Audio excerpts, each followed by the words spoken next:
ארוחת הבוקר שלנו היא אחת הטובות והמושקעות בעולם. אז איך הגענו למצב שבו יש לנו במרכולים כל כך הרבה דגני בוקר? מתי ולמה הפך המאכל הכל אמריקאי הזה כל כך פופולרי אצלנו?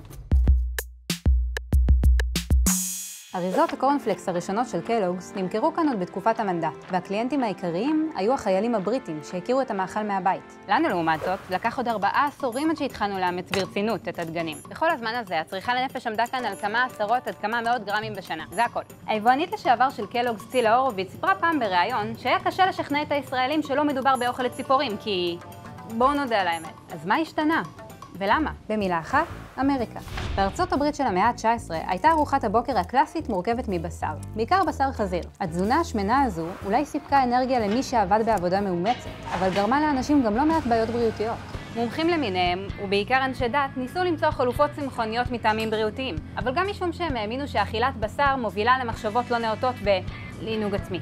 אחד מהם היה דוקטור ג'ון הרווי קלוג, שניהל בית אברהם מפורסם לעשירים בעיירה באטל קריק במישיגן. דוקטור קלוג נהג להגיש למטופליו עוגיות דגנים שרות טעם, כי מה לא עושים למען הבריאות? עד שבאה פריצת הדרך המפתיעה ב-1894. במהלך ניסוי קולינרי שערך עם אחיו הצעיר וויל קלוג, שכחו השניים גרעיני תירס מבושלים בהשריה. היות שכאב להם הלב לזרוק את הגרעינים לפח, הם החליטו לאפות אותם, ולהפתעתם, התוצאה הייתה דווקא טעימה. זה לפחות מה שחשבו המטופלים במוסד, במיוחד אחרי שהוסיפו למאכל המוזר חלב. וכך, לפחות לפי האגדה, נולדו פתיתי התירס, או הקורנפלקס. ועל ההצלחה המסחרית של הקורנפלקס ובכלל של דגני הבוקר, הביאו כל מיני יזמים שזיהו את הפוטנציאל. והראשון שהצליח בענק היה צ'ארלס פוסט, שגם את הדגנים שלו אנחנו אוכלים עד היום. אחרי שטעם את פתיתי התירס הטעימים של דוקטור קלוג, החליט פוסט להשתקע בבאטל קריק, לייצר מוצר מתחרה, ולפרסם הודעות רבות שהבליטו את הסגולות הרפואיות שלו, כולל ריפוי מחלות כרוניות והעלאת מנת המשכל. קלוג הדתי נמנע מלקדם את המוצר שלו באמצעות פרסום, כי ענף הפרסום היה מזוהה עם סוחרים מפוקפקים ושרלטנים.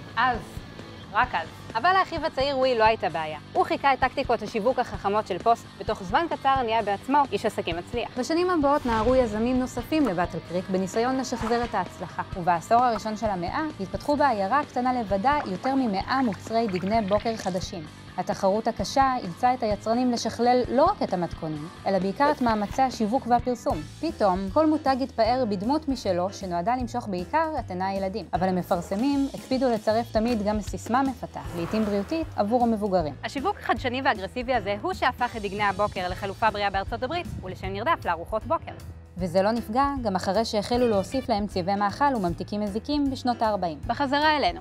היחס של השוק הישראלי לדגני הבוקר התחיל להשתנות רק בשנות ה-70. הפתיתים התפוחים למיניהם חודרים לשוק המקומי בצעדי ענק, תוך התבססות על 3 תכונות בעלות חשיבות אסטרטגית: הצורך בחלב להכנתם, ערכם התזונתי והצלנות בני האדם ללעוס. ולמעשה, זוהי האמא היהודייה הטובה במהדורה מודרנית יותר. במקום דייסה שיש לטרוח עליה, פתיתים שיש לצקת עליהם חלב. ובכל זאת, פריצת הדרך האמיתית הגיעה אחרי עוד עשור. זה קרה הרבה הודות לאנשי השיווק של חברת תלמה, שזיהו את הפוטנציאל, שכנעו את המנהלים לפתוח קו ייצור בארץ ופתחו בקמפיין פרסומי מושקע. אולי עזרה להם העובדה שקצב החיים פה עלה ושלאנשים לא היה זמן להשקיע בארוחת בוקר. אולי זה פשוט הרצון לחקות את האמריקאים. בשורה התחתונה הקמפיין תפס, ואף אחד לא חשב כבר שמדובר באוכל של ציפורים. ומה היום?